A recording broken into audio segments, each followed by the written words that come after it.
So this video is on how we load this thing. So once you find it, you're gonna find it by the serial number up there. And most of the time you just gotta walk you don't have to walk. Most of the time they try to have it put out here where you need. And so usually they're pretty easy to get to. This one's right by the gate, so it's not hard. So this is a shorter one. I'll explain to how to do the longer ones while we're doing the short one. This is actually my first short one. So what you do is after you find it, you get us lined up with it as much as possible. And then let's come back here, dump your air, which takes a little bit. I always drop down the axle tube, and that way you just drop in all your air and everything. And then I come back here and I pull the bumper out. So on this one, since it's only 40, how long is this? So you're gonna find they usually have your length, your width wrote down on it. So this one's 41 foot long, 8 inch, and 11 foot 9 wide. So we actually won't need the bumper because this deck of this trailer is 44 feet. So we won't even need that. That's fantastic. But so, that one came out. When you're pulling your bumper out, it's kind of like how you put it away. You pull these two pins out right here, like that. You walk over here, you pull your other one out. And then this is when you get to be a 16-year-old boy and yank on it. And then you just pull on it, and then it just comes open. Just like that. So, you pull it out, you have so many notches. You got like a hole every, I think it's 2 feet or every foot. So you want to pull your bumper out before you back underneath this, because you'll wreck your day trying to pull this out when you're underneath it. Once again, you don't need to go get a forklift or a loader to pull that out. It's easy.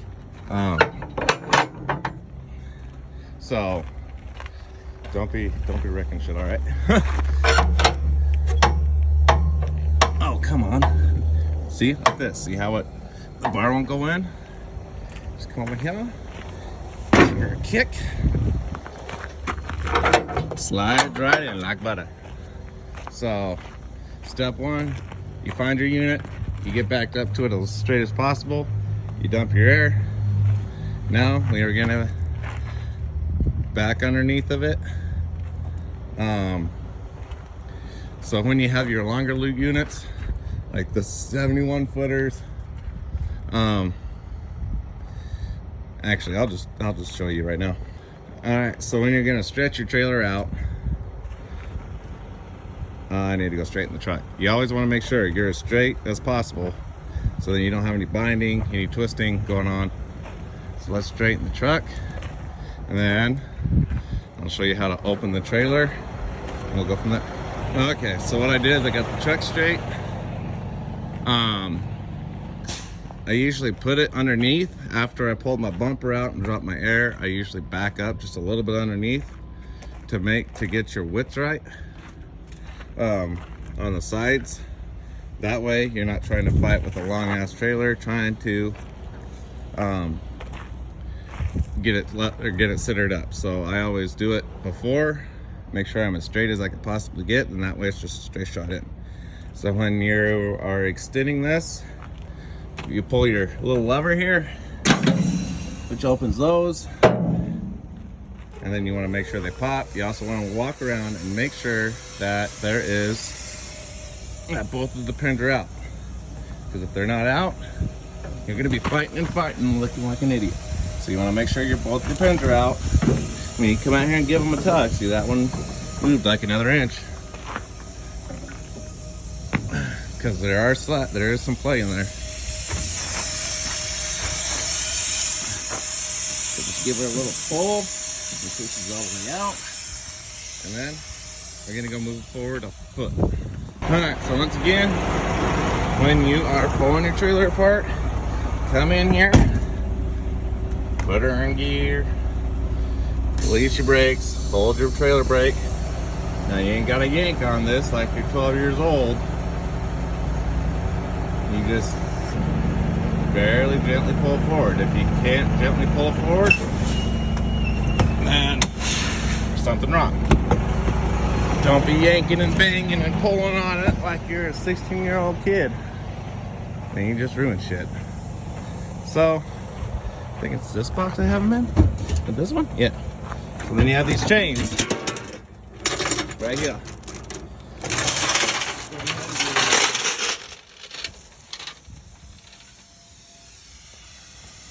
Okay, so that gets annoying. I just leave the pins so then I don't lose all my air. So these chains, obviously I grabbed the one without the end on it. I'll put the end on it here later today. They have zip ties. Here's one zip tie. And this is for your 10-foot lengths. So, since we found the zip tie, I'm gonna take it, grab the end, and put it right there. So these move, and they slide with the trailer. They slide up. So these zip ties, wherever that one went, mark out your 10-foot lengths to, there it is. Give me a second. All right, so we got our chain in here. We got the zip tie link here. And so now this chain, when you pull forward, it'll get tight. Pull this out. It's the same thing on the back. There's another zip tie in here, right here. That's your next 10-foot link. And then this goes right in that hole, right? There we go, right like that. So then your sections are spaced out evenly, and then they're gonna drag straight with your bed as you pull up. So we don't need to do that for this one because it's short, but that is how you pull these forward. All right, so I forgot to mention when I was doing that, obviously I'm loaded, can't show it again. When you put your chains up under here, under these guys, you got a chain per side. So you got 2 chains that you're gonna be running through, and then you're gonna run it all the way through, both of them it's actually 9-foot lengths, not 10 foot. Every 9 feet there's a zip tie on there, and so you'll be able to see them. So you'll do your first chain goes in here, your second zip tie goes in here, your third zip tie goes into here, but you'll slide these forward when you extend. So when you have your trailer brake set, you can let the slack of the chain just lay down because you're not going to be pulling your trailer forward. Then you're going to pull with both chains on both sides. You're going to pull these straight to where they're going to be. So they're going to be sectioned out. If you don't put the chains in there, you extend out. You got to move these by hand. They are not light. They're not hard to move, but they take some time. So it's easier to use the chains, and you can slack them up in there to when you're empty to road at home. I don't do that because then they're just flippy flopping around, and so I just take them out. I actually take them out after or before I load. After I get them spaced out, I take the chains out, put them away, because it's a lot easier to do that when you are getting loaded than it is to when you're unloaded, and then you got to put everything away. So I forgot to mention on all the videos, when you have these out, always just spray some lube on them. That way everything just slides together a lot nicer. Because you don't need to be forcing anything, making a fool of yourself, trying to lick them like an idiot. Just give her a little looby lube, and you're ready to go. Alright, now we're going to close the trailer up and back underneath. You want to make sure that you are level on each side, that you're not going to hit any of the cribs, because that'll make a bad day. Alright, so once you got, I usually stop about halfway underneath the unit, kind of make sure that I'm level, or not level, but centered up, so you want to be kind of at least close to the same distance on each side. And I just go off the side there, So this one almost looks like I'm about 3 inches off. You can also kind of come underneath, and if they have these set up right, you can kind of tell the distance between them, if you're cooking or not. The back of the trailer needs to go over to the left. So what I'll do is I will pull all the way back out and then back in, and just move it over an inch or two, because that's going to be the easiest way to make sure you don't hit any of these. So let's do that right now. All right, so we're almost all the way under. I got it pretty well leveled up to where I want it to be. So these trucks don't drop low enough, because then you'll be hitting up here. As you can see, we're already touching over there on that side. My airbags are already dropped. And you can just go on ahead and slide them up on here. You could do that, but it rolls the side. It tears all this black padding out. And then you got insulation up here, so then you're going to be dropped down on the side of the road. So you'll be sliding or rolling all this back, tearing it up. So what I do is I unhook it, pull forward, drop the trailer on my frame, and then if you do that, you got to make sure you're not going to hit anything in here. But that gives you an extra 6 inches, 4 to 6 inches there. But you got to make sure that you're not going to hit anything with that kingpin, and then you can't pull up. So you have to do this. If you do it, you have to do it when you're straight, level. You're not going to be pulling up. So you have to make sure you're completely straight. So let's go on ahead and do that. And then I'm just going to pull up, slide it off. Just nice and easy. And that way, it'll drop down the air just a little bit more. So when I do this, I unhook my blue, my electrical. I keep the red one hooked up because that's all I'm gonna need. We're gonna slide that off, drop the trailer down, back up underneath of it the rest of the way. Okay, so you see how I have this? It's just laying right on the frame rails right here. Oh, it's actually cut between that mount and the fifth wheel, so it's not completely sitting on the frame, which works out actually perfect. We got the trailer dropped down. Now we have plenty of space right here. We're not going to be catching it on the way up. And then, because when it does that, it catches up the beds on the trailers and just tears them up too. So now, since we already got enough room in the front, we're going to go on ahead and finish backing up underneath this thing until the back of the unit is sitting on the bumper of the trailer, which is right there, but it's dark. So let's go ahead and back up and then go from there. Okay, we got it backed up. I try to go no further forward less than this second row of screws right here, because then you can't drop the trailers when the unit is all the way up in the front.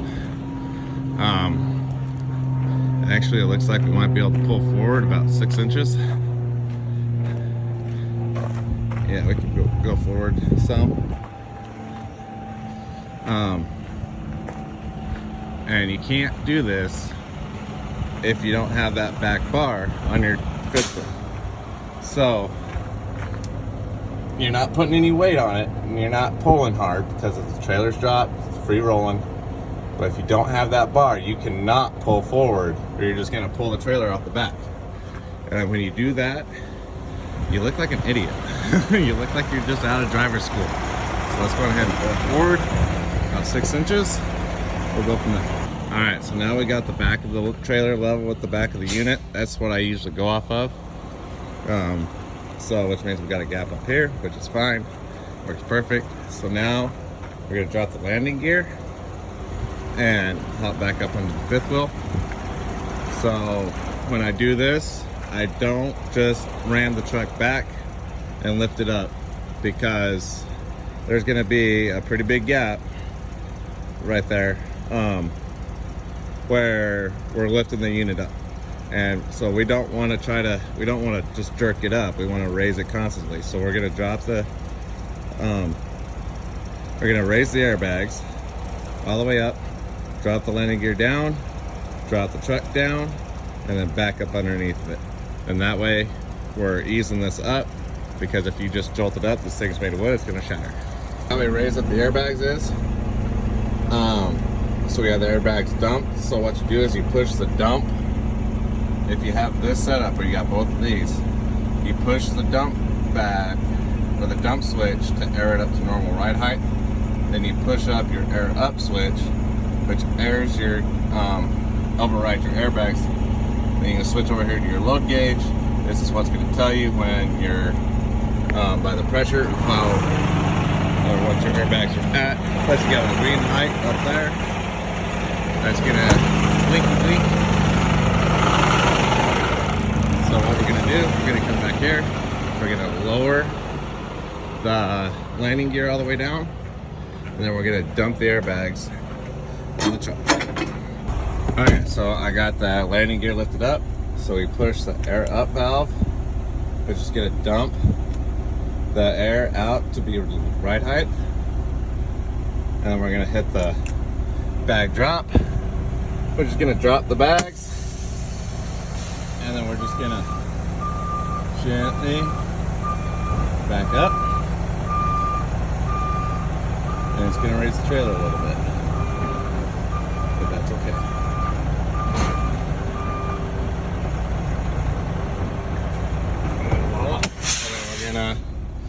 Hit the air dump, which is gonna put it back to ride height. Then we're gonna lift the air up, and then we're gonna go and grab the crib. All right, so we got the trailer hooked back up now. You can see this gap. That's what I was talking about. We have a huge ass gap there, and most of the time these boards aren't even there. So you're looking at about that much gap. That's why we got to lift these off before we're even at ride height. So now what we're gonna do is we're gonna pull out all of the cribbing and then pull out our, whatever those things are, can't remember now, outriggers. And we're gonna do 4 for this unit, and then we're gonna throw 2 straps over it. This is what I was talking about. I usually, wow, it moved back a lot. I don't like that. Actually, it doesn't matter on this. With the bigger units, you want to get them all the way back. With this unit, it doesn't matter. So then we're gonna air up the trailer, which is all we have to do that. And you come up under here and we pull our little valve. Sometimes when you pull it all the way, just like that, it won't air up. So you gotta push it all the way, and then you just gotta bring it right when you hear it, lifting the airbags up. So we're gonna lift these up, pull the cribs out of the way, get the outriggers out, and we'll go from there. All right, so now since we got the units pulled out, you want to pull your outriggers out before you lift it, because sometimes when you lift it on the back, these outriggers will get stuck up underneath. Doesn't seem like we're gonna have that problem today, which is nice. But they'll get stuck up under here and you can't pull them out. So now that we got them out, we're gonna go and put these in them. And how you do that is I do this in a couple steps. So I got this one on, you can see, push it in too far. So you want to make sure it's sitting level on the building. You just take your foot, tap it in just a little bit if it's a little far out. So you got it set like that. Then we're gonna go put all of these in, and then we'll go to the next step. All right, so with these, what you do, some of them you're gonna have to twist them out. I usually just twist them all the way up. These will spin on there. Most of them, you usually just run all the way up. So that's the easiest way. And then just put the pin in the hole. And then you want to make sure that the back one is towards the back here. So when you put it in like that, see that, notice that that back hole lines up. Pull this out, spin it around, push it back in.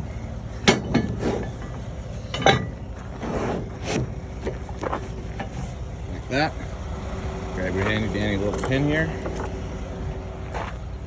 And I can find the hole. There we go. Sometimes you gotta use a little lever and pin him. And then we'll go to the next. When you're putting these up, this takes a 3/4 inch wrench. Twist them up till they are, if I go the right way. You want them to be touching the bottom of here and flat. So then after you do that, grab your lugs and you put them in. You don't need to go excessive with them, just gotta put them in.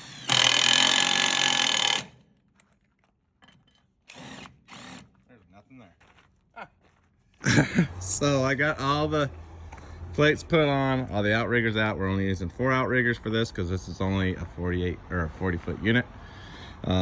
The other videoing done was done with my lovely wifey over there that does not want to be shown.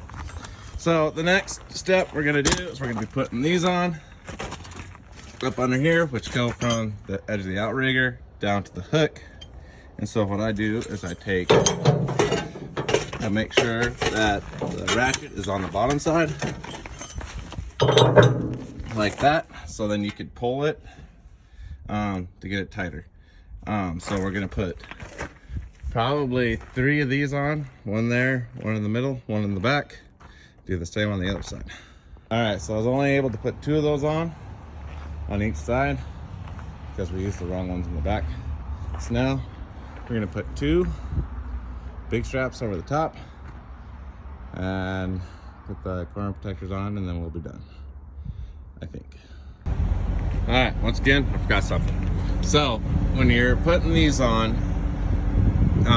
you don't want them tight. You want them to have just a little bit of wiggle in there, because when they're tight, you'll be pulling down, which is gonna pull the plate off or pull it back a lot. So you wanna have just a little bit of gap. If you know how to drive, you're not gonna be bouncing this around enough to where they move. So you want them snug, like fairly snug. Oh, let's see. Like that one's pretty decent, but you want them just snug enough. They're not gonna be pulling the outriggers down. They're not gonna be trying to pull these off, because when they pull off, you will be pulling them out this way, which will just pull your lags out, and then it's worthless. The reason for the lags, it holds the building from going back and forth, and then these are holding it from going side to side. Same kind of with those straps, but that's, yeah, pretty much it. All right, so we got all of our V-boards on top. I'm using 2 over the top straps. And now we're gonna go to the other side, strap it down. It's a lot nicer over here in the shade. So we got just quite a few winch points along this. I'm just using the 2. Okay, so I got all the straps done. So what we're gonna do now is put the flags on, drop the air to ride height, put our oversized banner on, and then we're good to go. All right, so holy cow, is it zoomed in? Why is it zoomed in so far? Okay, so when you have one of these 2-hour walls, which will say 2 hour, or they'll say 3 hour, that means it has a firewall on it. And the goal is trying to figure out which side is the firewall. I think this is the firewall, maybe. Okay, so the way to tell if it's a firewall is when you knock on it, it's tight, it's right there. As opposed to this, you'll touch it and there's flippage. I mean, there'll be a wall in there. It's just way in there. So this is a 2-hour wall. So what you do with a 2-hour wall is you can't lag into it. You can't drill into this wall at all because it's a firewall. It'll damage it. And so when you're setting these down, you see this little lip right here? Oh, where's my thumb? This little lip right here. You got to make sure that it's not sitting on that lip. You got to be sitting on the support back in here, because this firewall will lift out. And so the way you tell it's a firewall, you go, you smack it, and it's solid. this side's going to be heavier than the other side. So when you're backing your trailer in, you want to be like 26 inches on this side and then 28 inches on this side, because this side is obviously going to be the heavier side because it's the firewall. Now on a 3-hour wall, if I could find one, I will show you that one. Those are heavier. So you actually got to move it almost 10 inches to one side or the other to whichever side the wall's on, because that side is heavier. All right, one thing I did forget to mention is that when you are doing this, after you get everything done, you're gonna wanna go through and check all the tape, everything on this thing. Because if the tape's not secure, like I'm surprised this didn't blow off, you will lose. So like when that starts opening, going 55, 60, 65 down the road, that's gonna blow away real quick. And then you're gonna lose the whole side of your wall. When it starts to rip, you can't stop it. You just gotta have more and more tape. And a good way to just see is just to, like, if that was in the front, I would worry about it, but it's not.